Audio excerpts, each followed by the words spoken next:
A parada é aqui, ó, no Shopping Parque Lagos. Nós vamos acompanhar a exposição do Bebê Reborn. Errei, você também errou. Não é Bebê Reborn? Ah, esqueci, errei.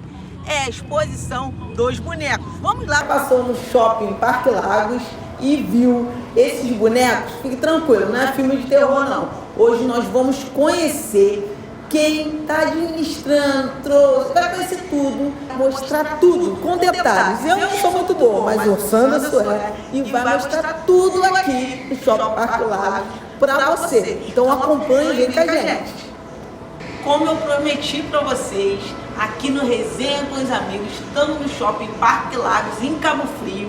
Estamos aqui com o Sanderson, que vai mostrar, vai falar um pouco mais da história dele. E aí, Sanderson, quem é o Sanderson? Qual a sua história? Essa história com canetas? Fala aí com a gente. Bem, vamos lá. É uma jornada que comecei bem jovem mesmo, Na verdade, eu comecei adolescente, na escola mesmo, sabe? Aquele aluno que sentava no fundo da sala e via ali desenhando. Portanto, isso passou a ser profissão. Quando eu terminei o ensino médio, cheguei aos 18 anos, comecei a fazer as exposições na cidade, grafite. Já trabalhei em um estúdio de rap, em estúdio de gravação, com a produção de capas. E assim, pois, eu fui fazendo aos poucos o nome na cidade. Bem, a galera que conhece o meu trabalho, muita gente, é do ramo da educação, muitos professores, no início, bem no comecinho, apoiaram a trajetória do desenhista. Eu era muito ruim nas escolas, na parte de notas. Minhas notas eram péssimas, mas a galera compreendia de que o meu foco era a arte, o desenho. E logo após eu cheguei na jornada de um ilustrador. Antes de focar somente nas canetas, eu foquei bastante na jornada de um ilustrador. Produzia muita arte digital, muitas capas de livro, capas de músicas. E assim chegou a jornada em que peguei grafite, pinturas. Só que, e a caneta, onde entra, hein? Aí que tá. A caneta, ela começou a ser trabalhada nos tempos em que eu utilizava muita tinta. E chegava um momento que eu via tudo ali com várias cores, as camisas novas já estavam gastas, tudo meu já estava tudo sujo de tinta. Eu ficava, meu Deus do céu, como é que eu vou fazer isso? E tinta óleo é uma coisa fora de série. Tinta óleo é uma tinta que não sai tão fácil.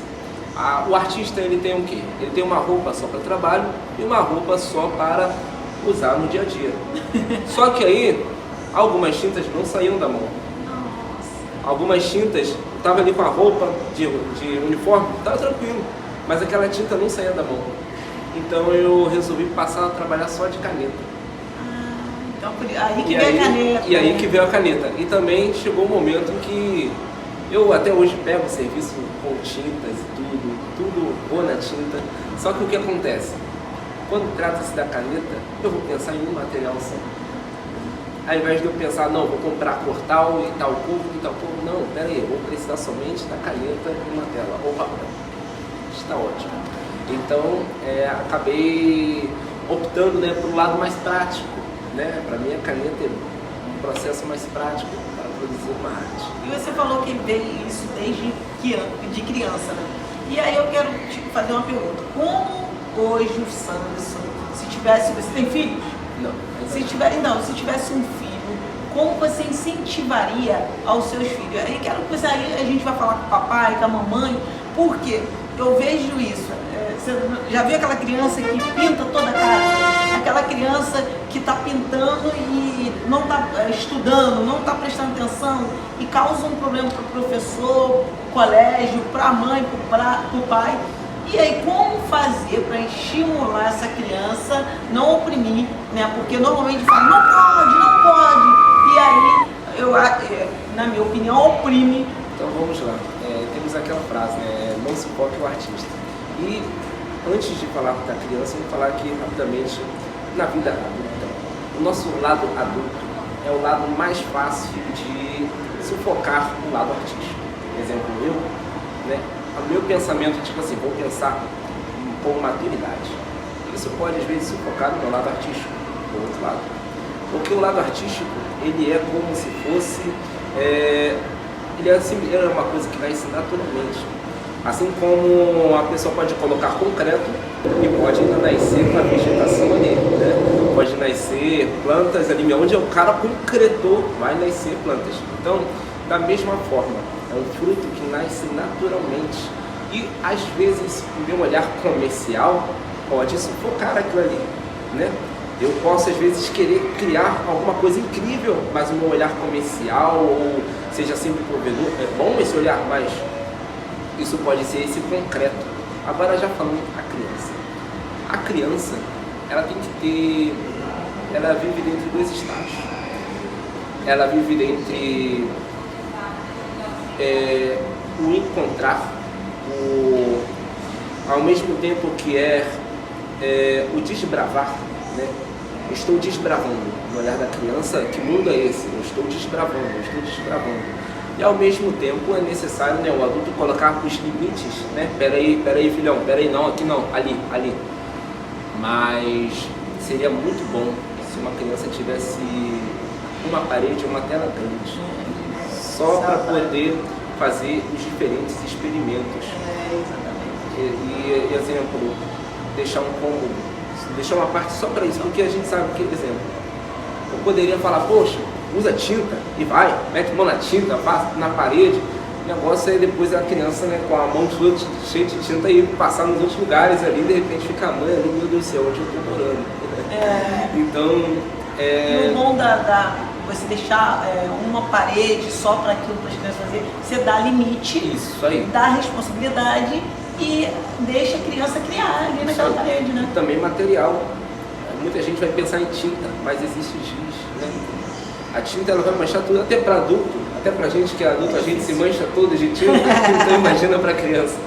Mas o giz, ele é próprio para isso, você espalha bastante, isso não vai deixar tantas marcas, né, em outros lugares que não são da arte, porque a gente percebe que, agora como falei, né, nosso lado que tem que colocar limite é aquele lado que, tipo assim, aonde a arte tem que estar viva, ela vai viver. Mas aonde não será tão legal colocar, né, é bom ainda assim respeitar esse limite. Né? Eu tenho uma casa ali, se eu fazer arte em todo lugar da casa, talvez não fique muito legal para mim, né? Na minha visão talvez não fique muito legal. Se eu separar uma parte própria para aquilo ali, então tá ótimo, tá mesmo?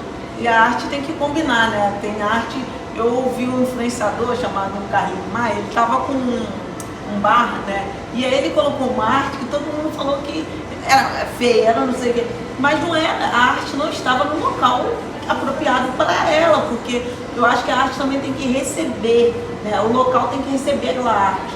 Não é porque é um lugar que você chega e bota um quadro colorido, né? Vai botar um quadro todo colorido num quarto, de repente atrapalha até seu sono, não é isso? Verdade. Eu me lembro de um amigo, ele falou o seguinte, ele tinha um problema sério com vida sentimental. E sempre que, aí um dia ele viu uma psicóloga, e a psicóloga viu a casa dele, viu quadros, e eram sempre quadros de pessoas com um olhar insatisfeito, com um olhar de desprezo. E ele pintava aqueles quadros, ela perguntou, mas por que você pinta isso? E ele falou, porque eu gosto. E assim ela recomendou que ele pintasse coisas mais positivas. Passaram-se tempos e aquela psicóloga encontrou um homem mais realizado. Viu aquele cliente de novo e viu que ele estava mais positivo e da vida sentimental dele, coisas grandes tinham já encaminhado, família estava sendo construída nele. Então a arte, ela tem isso aí. Ela tem, às vezes eu penso o seguinte, se eu colocar um quadro ali no campo, aquele quadro ele está respirando. É como se fosse uma prece, né? É uma prece. Que legal, eu não sabia disso. Estamos aí. E então, isso, no mundo da criança, eu me pergunto assim, como que isso deve ser? Porque uma criança, ela, olha, você bota um quadro de família, pode ser até aqueles quadros antigos, que tá ali o avô ali, a criança vai passar horas olhando para aquele quadro. Então me pergunta assim, e ela vai guardar aquilo ali, né? E guarda aquilo ali. Nossa! Então imagina se for algo, né, com várias cores, coisas vivas. Então, se isso já é pra gente na vida adulta, né, de como que a arte ela influencia, de como que a arte inspira ou movimenta, isso no mundo da criança também é de uma forma até mais aprimorada, né? Porque, como eu falei, a gente guarda grandemente.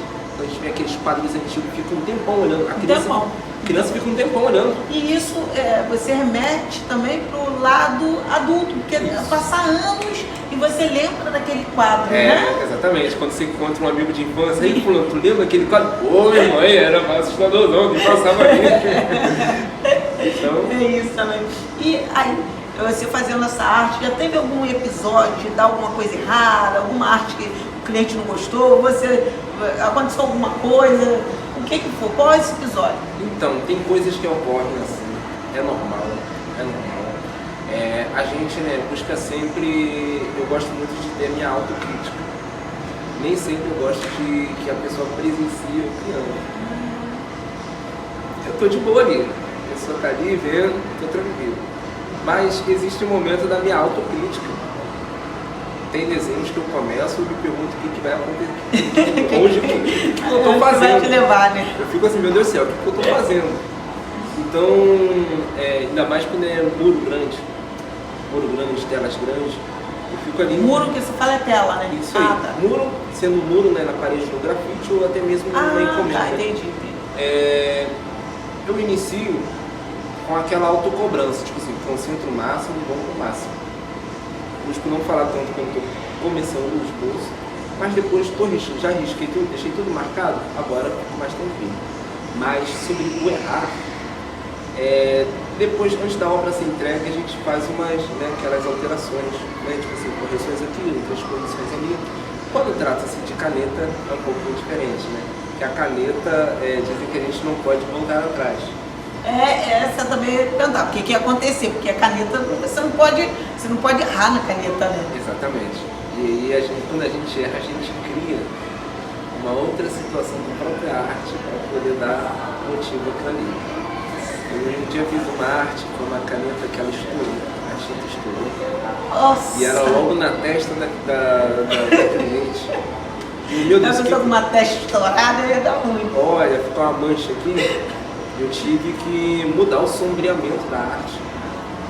Quando eu mudei o sombreamento, tudo ali foi compreendido com respeito. Nossa! Mas o que eu vou dizer é de que quando a gente erra de caneta, a gente tem que criar uma saída ali. Então a arte ela fala, né? Porque eu não acredito que foi à toa que essa caneta explodiu, estourou, né? É a arte se comunicando, é a arte, não é? Isso aí, olha, exatamente. Um dia eu tinha uma arte de um amigo. Isso é muito legal, né? Uma curiosidade assim que vou entrar na parte do Solta a música aí, solta a música. Um dia eu tinha um amigo.